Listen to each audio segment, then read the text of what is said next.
ខុបម្នាក់នោះគ្រាន់តែស្ទាបរូបគំនូយិនយ៉ាងបន្តិចប៉ុណ្ណោះស្មានមិនដល់ថាយន្តការកញ្ចក់យិនយ៉ាងស្រាប់តែដំណើរការហើយបន្ទាប់មកក៏មានការរំជួយយ៉ាងខ្លាំងនៅជុំវិញនោះភ្លាមនោះអ្នកទាំង3ក៏បានធ្លាក់ទៅជាន់ខាងក្រោមមួយរំពេចខមាំងល្អដែលពួកគេចាប់ផ្ទាំងថ្មនៅក្បែរនោះទាន់ពេលបន្ទាប់មកបងឡុងក៏បានបាញ់ទំពក់ហោះដើម្បីតោងឡើងភ្នំនឹកស្មានមិនដល់ថាពួកគេបែរជាបានរកឃើញបន្ទប់ភ្នោដ៏គួរឲ្យខ្លាចមួយដែលនៅក្នុងបន្ទប់ភ្នោនោះមានមឈូសមួយមានឆ្លាក់រូបលំនាំក្រុមតារានិករពួកเขาដាក់នៅមានរូបចម្លាក់រៀងដូចនាគមួយចំនួនទៀតបន្ទាប់មកអាគួយក៏បានដុតកម្រៅភ្លើងនៅក្បែរនោះជាច្រើនឆ្នាំមុនតាមពិតទៅស្ដេចហ្វាងបានកប់ពួកគ្រូមន្តអាគមទាំងរស់ទោះបីជាមានគ្រូមន្តអាគមជាច្រើនក៏ដោយប៉ុន្តែមានតែគ្រូម្នាក់នេះទេដែលរស់រៀនមានជីវិតអ្នកទាំង3ក៏បានរុញគម្របមឈូសបើកមើលផងម៉ាំង3ដែលចម្លែកនោះគឺនៅក្នុងមឈូសមិនមានសាកសពនោះទេមិនក៏ទៅទេអីចឹង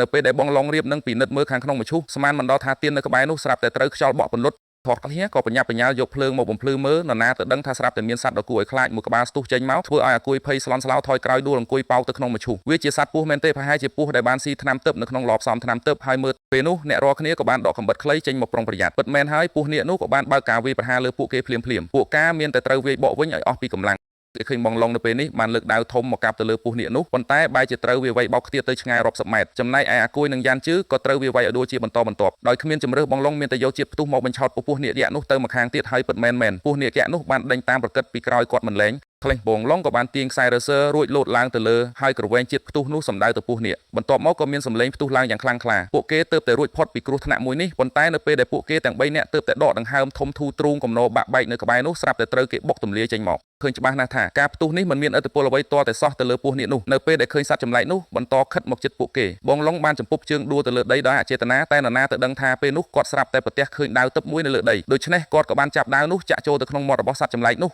ពេលនោះយ៉ានជឺប្រញាប់យកខ្សែពួរមកចងទប់បងឡុងចំណែកឯអាគួយវិញបានលោតឡើងទៅលើរួចយកកំបិតខ្លីចាក់ចូលទៅក្នុងភ្នែករបស់ពស់នាគយក្សនោះទើបអាចដោះស្រាយវិបត្តិនៅចំពោះមុខនេះបានទាំងស្រុងបន្ទាប់មកពួកគេក៏បានបន្តសិក្សាពីអាចកំបាំងនៅក្នុងមឈូសប៉ុន្តែមិនយូរប៉ុន្មានបងឡុងក៏បានរកឃើញថាមានក្តារអុកដ៏គួរឲ្យខ្លាចមួយនៅខាងក្នុងមឈូសនេះគឺជាក្តារអុកតាខ្ញុំទើបតែបានឃើញកូនអុកនោះអំបញ្ញមិញនេះតើពួកគេអាចដោះស្រាយល្បែងអុកនេះដើម្បីបើកយន្តការបានដែរឬទេសូមបន្តតាមដានទស្សនា